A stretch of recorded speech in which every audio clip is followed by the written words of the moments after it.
Let's go to Jonathan Davis from Jonathan Davis Wealth Management. Hello, Jonathan. Good morning, Vanessa. Thank you for joining us on this budget day. I don't know if you heard my last two callers predicting insurrection, mutiny, the abandonment of democracy, the rise of fascism. I don't know whether you think they're taking it a bit too far or whether you think it's an appropriate response. If you consider what created the 1930s, it was, by that point, the biggest debt bubble in history, which then created, on the one hand, hyperinflation in Germany, which became Nazi Germany, and a deflationary fallout in the West. In other words, we had phenomenal problems, and the current economics, I'm sorry to say, but people need to realize this, are even worse than the 1930s, because we are now in the fallout of an even bigger debt bubble, which of course started to burst a couple of years ago. Now, fascism, socialism, 100% is not around the corner, but if we don't have a radical change in our economics, in our politics, then yes, I would say in 20 or 30 years' time, many countries in the West or in the developed world could indeed be 100% socialist, fascist. Ultimately, the two terms are interchangeable. My goodness, I didn't think you were going to say that, Jonathan. I'm quite surprised and fairly horrified, I must admit. Let me talk you through, or let you talk me through, more likely, the budget today. Does George Osborne have what various pundits are calling wriggle room? In other words, has he got space to manoeuvre, or is he forced into doing whatever he's going to do today? You know, I've heard this all over the BBC this morning, that because he's either had less spending or he's had more taxes in, therefore he's got £8 billion to play with. What a load of codswallop. We are borrowing this year 140 to 150 billion pounds. In other words, 1 in every 4 or 5 pounds of government spending is borrowed. So, and let me clarify for your listeners the difference between deficit and debt, because I find that politicians often confuse the two deliberately. The debt is how much you owe. In other words, like a mortgage, it's how much you've got. The deficit is how much you're borrowing. In other words, like in a household, it's how much extra borrowing you take on in a year. Our deficit is 140 to 150 billion. We already owe 700 or 800 billion pounds. We're heading for the size of the economy as debt. There's no wriggle room. Okay, question. How real is the deficit? How real is the debt? When will the day of reckoning come, or will it never come? Is it a kind of theoretical amount of money that's fluid, and there's never going to be the day where in real life we know that the day that the debt collector comes, or the bailiff comes, or the bank says no more money, or you know, the court summons comes? That happens in real life. What about when it's a country? What happens in then? Absolutely. And you raised the same question to the last guy. It's absolutely real. In a household context, in the early 90s, 300,000 people lost their homes. The reason why there haven't been massive repossessions this time is because interest rates were slashed. However, interest rates cannot fall any lower. Thus, I'm afraid to say the repos are coming. In terms of countries, you said it yourself, Greece and Ireland have already gone bust. And no, the Irish guy is not sitting at home making love with his wife, as you said. The public sector in Ireland has had 15% wage cuts. House prices have fallen 50 to 60%. They are in depression. You know, a client of mine, I'm a wealth manager, a client of mine said to me, "Oh, aren't the austerity cuts in the UK awful?" I just looked at him and said, "Well, try living in Greece or Spain or Ireland or Portugal."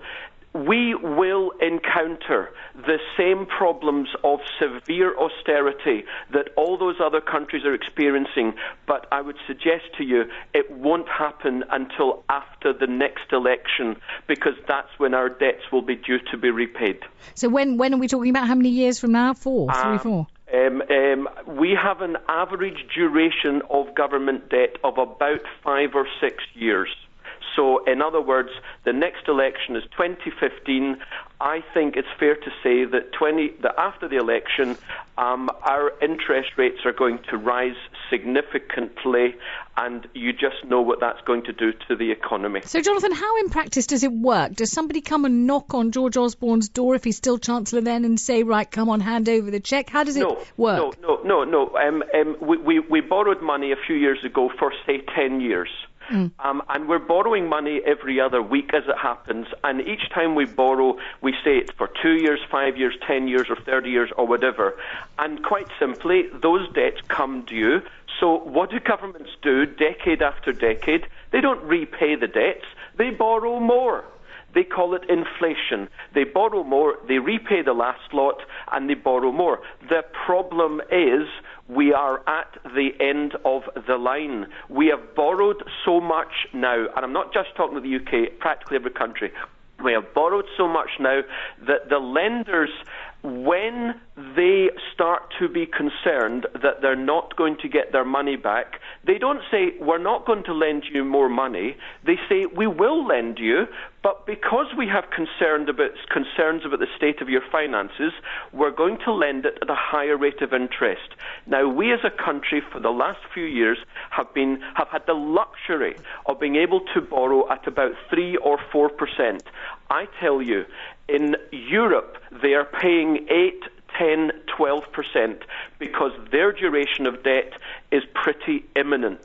When ours becomes imminent, you watch how our borrowing rates go through the roof, and that will have a pretty direct effect on business loans and mortgages. I don't know what to do. I feel like packing my case and running, Jonathan. You're terrifying everybody. No, two questions for you. To change what we're doing. 2 questions for you. Number one, well, I'll tell you them both, and then you can organise your answer accordingly. I'm going to ask you 2 things. I'm going to ask you first of all, what will George Osborne do today? And then I'm going to ask you, what should George Osborne do today? So let's start with what you think he is going to do, and then what you think he ought to be doing. Yeah, he's going to pretend that there's no major problem. He's going to pretend that he's on top of it, and he'll give a little bit of tax break there, and he'll give a little tax break here, and it'll all be nice, just like you said, is in the papers all over today.